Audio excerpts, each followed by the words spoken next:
সিরাজগঞ্জের শাহজাদপুর উপজেলা, এখানে রয়েছে দেশের সবচেয়ে বড় গোচারণ ভূমি। ১৯৭৩ সালে মিলভিটার একটি দুগ্ধ প্রক্রিয়াজাতকরণ কারখানা প্রতিষ্ঠার পর থেকে এখানে গড়ে ওঠে শত শত গরুর খামার, যেখান থেকে প্রতিদিন ৫ লাখ লিটার দুধ যায় দেশের বিভিন্ন স্থানে। তবে খামারগুলোর বেশিরভাগ গরুই শঙ্কর ও ফিজিয়ান জাতের হওয়ায় অতিরিক্ত গরমে প্রভাব পড়েছে দুধের উৎপাদনে। গড়ে প্রতিদিন ২০ থেকে ৩০% উৎপাদন কমেছে বলছেন খামারিরা। পাশাপাশি লাম্পি স্কিন, জ্বরসহ নানা রোগে আক্রান্ত হয়ে মারা যাচ্ছে অনেক পশু।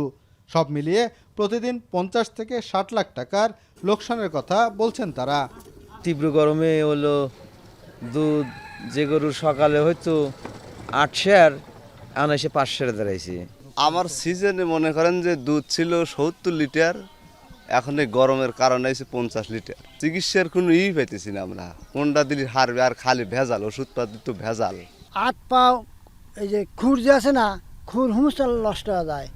আবার সরকার থেকে কিছু ভ্যাকসিনই দেয়, সে ভ্যাকসিনই কাজ হয় না। চিকিৎসা দিল্লি পরে একটু ভালো কাজে স্যালাইন দেওয়া লাগবে, করা লাগবে, বুঝলেন, এই রেহে মূল্যের ওষুধ।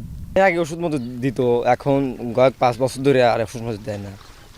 আপনার সম্পাদক, পানি সম্পাদক কাজ ছিল আমাদের এখানে, আসার পরে আমাদের দিচ্ছে সাজেশন দিচ্ছে, সেই সাজেশন আমরা কাজ করি। তা বাদে আপনার রোগ আসলেই তো আর ঠিকানা যায় না।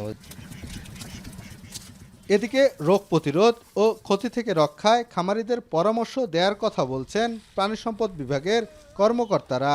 এই সময় রোগবালাই বেশি হয়, আগে থেকে যেন গরুগুলিকে ভ্যাকসিন দিয়ে রাখে এবং রোগবালাই যেন না হয়।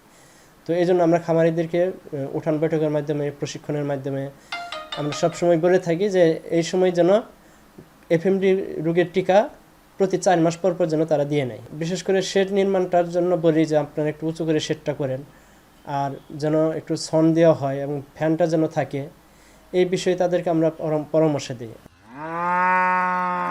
শুধু শাহজাদপুর উপজেলায় ছোট বড় মিলে গরুর খামার রয়েছে প্রায় ৩০,০০০, আর এসব খামারে রয়েছে প্রায় ৪ লাখ গরু। রিফাত রহমান, এখন, সিরাজগঞ্জ।